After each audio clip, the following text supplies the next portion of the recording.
What are your key components when you're going to hire somebody? What does that hiring process look like? Like, is it just like one interview, like, damn, you're hired, or is it like a process? What does that look like? It's one interview. Mm-hmm. They come in, and there's two things I look for. Okay. Number one, what time did they show up? What do you mean by early, late, what? Correct. So if appointment's at 10 o'clock, if they're here at 9:55, 9:45, I love that. Okay, if they show up at 10:01, I tell them that the interview has been canceled since they're late, and good luck on their search. If they're early, I will then observe them as they sit in the waiting area. I'm just, sir will be right with you, or ma'am will be right with you, and I take that 5-10 minutes to see, are they scrolling on Facebook, or maybe are they reading the plaques on our wall, the newspaper article? Are they engaging with the surroundings? Are they looking at the business? Are they taking notes of desks and names? What are they doing? So not a huge deal, but I observe body language. So after they sit down with Ken and I, Ken's our maintenance director. Yep. We look for eye contact. Okay. We look for if their arms are crossed, if they're leaning back in their chair like this. What does that tell you? With Bad their sign. arms behind their head, leaning back, what does it tell you? They're usually lazy pieces of but that's what we do. We do 2-to-1. We don't do one-on-one interviews. We do 2-to-1 interviews. So we are in control, and they have to perform under pressure. And your interviews happen at Nexus headquarters. Correct. We don't go to Dunkin' Donuts. We lose leverage. We have it here, so they come into it's a home game for us. 100%, and that's big. Whenever you're conducting any sort of meeting where you want the most leverage, make sure to do it at your place of business or your office or your house or whatever it is.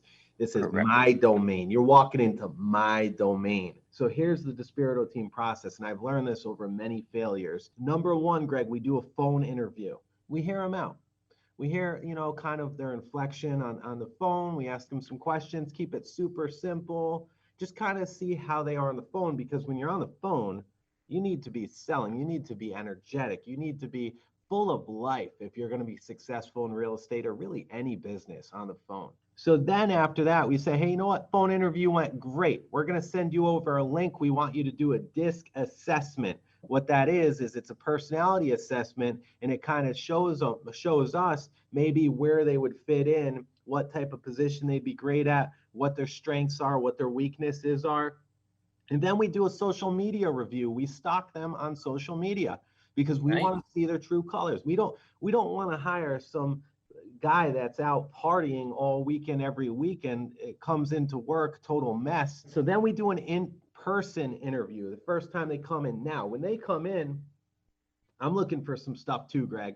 I'm looking for how they're dressed, how they care for themselves, how they groom themselves. If they come in shorts, the interview's done. If they come into my office in a suit or even a button-up shirt, and they could come in a polo and khakis and some decent shoes on, that's cool. It's all good. They could be business casual, but I want a business person. I want a professional. I want someone that takes themselves serious because they understand that what they're doing is helping people purchase and sell the largest assets that people will ever have. Another thing, number 4, when they pass that, we do a second interview with Joe Fazio, our team manager. He then assesses them when we ask them questions to see how accurate their DISC profile is. After that, Joe and I will talk, and then we'll get a random team member to interview them as well, because now they feel like, oh, okay, well, I'm dealing with somebody that's maybe more on my level, more this or that. And the stuff, the intel that the team member can tell you is going to be unbelievable. It's going to be better intel than you probably collected, you and the manager, because now you're seeing them more in a different light. And you're hearing it from someone who's on your team, who knows your team, who knows your business dynamics, what works, doesn't work, which is awesome. The last meeting, this is an 8-step process, is the job offer. That's it. It's the job offer. And when we offer them, we don't want anybody coming in, and I'm going to take a page out of your book, Greg. We don't want anybody haggling with what we're offering them. Look, take it or leave it. We got other people that are interested.